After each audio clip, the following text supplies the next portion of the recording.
Sam Roberts at Goddington Road. On a Thursday afternoon, I've managed to sneak in unseen into Mike Rare's office, and he's gladly let me stay. Mike, the fallout from last weekend, way back when, Friday night game, a different sort of atmosphere, and in the end, what must have been quite a pleasing result. Yeah, the result is everything, isn't it? I think against sides at the top of that table, it keeps the momentum going along nicely. Look, we're honest. We were lucky, but then I suppose we've been lucky in 8 out of the 10 games we played so far. So yeah, we rode our luck a bit, but we backed ourselves at home. Our defence was magnificent for 70 minutes, and having looked at the game and looked at the lads, I suppose people like Ollie Dodge never missed a tackle. He's missed one, and they slipped through and gained a bit of momentum from that.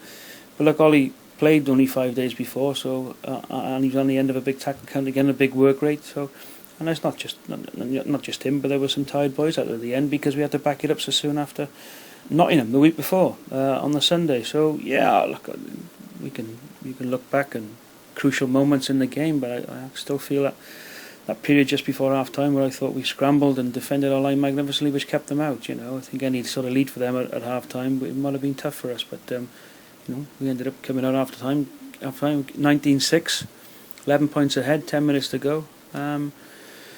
They came on strong, and all of a sudden their passes stuck and just showed what a quality side they are. I mean, they had so much potent firepower out there. I thought we dealt with them by and large up to a point, but then the last 10 minutes we just slipped up a few tackles.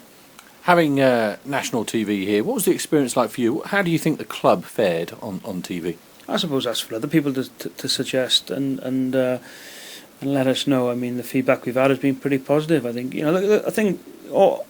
only looking at it from a rugby perspective, and I thought there was two sides out there with great intent to play with the ball in hand, and hopefully that came across. As I say, I'll look at it one-eyed, and we got to look at it in quite a lot of depth. But obviously, in real time, we've had some positive feedback, and I thought it was a good advert. It was a good crowd, good atmosphere, and but then we tend to get that on the bigger games. We had the game broke up in the second half. We had a few injuries. Care to give us an injury update at the moment and where you are with certain players? I mean, Sean Tomes went off injured. What's the prognosis on him? Yeah, Sean was probably the only real one of concern. He's had a bit of a stinger, but he's pulled up fine, and you expect him to take full part in training tonight and be available for selection for Saturday. So we're not too bad off going into this weekend's game.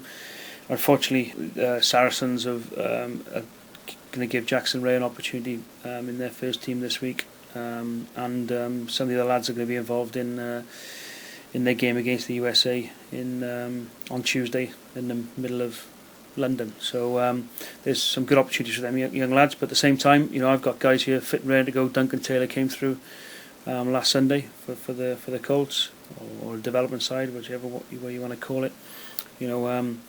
Brennan Burke again come through. 30 minutes of rugby, so he'll get a start in the weekend. And there's other guys like Will Chudley and Lawrence Evans will come back into the fray. Guys who've had a bit of a break and hopefully freshen up. Obviously, we got the added bonus this week having Paul Tupai available as well, and he's chomping at the bit, as you can imagine. So we'll make a final call at training tonight, and whatever squad takes the pitch, I'm quite confident in what we're putting out. We'll be making 7 changes over the last couple of weeks. There'll be a few changes this week, but that's the beauty of it. Everyone seems to be buying in what we're trying to do. We haven't quite hit our straps.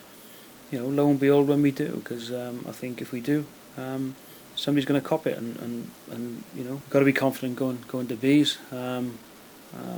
But notwithstanding that, they had a tremendous result on Sunday, and so they're going to be cock-a-hoop themselves. So we have to be very careful. The lads have had a few days off this week, so hopefully the batteries have been recharged, and we want to pick up where we left off. Another win, with a bit of luck, a bit of icing on it. But another Sunday game, and I spoke to Nick Walsh prior to the London Welsh game, and he talked about how important it was to get this win in. It's key, of course, to make sure that we go and win at places like the Bees. The games that some people might see as slightly easier, these are the ones that we really have to concentrate for, because these are the ones that we could potentially slip up on. They're all tough games, and Bees have had some good results this season. Esher they've beaten at home, and they've just lost to Moseley at home recently.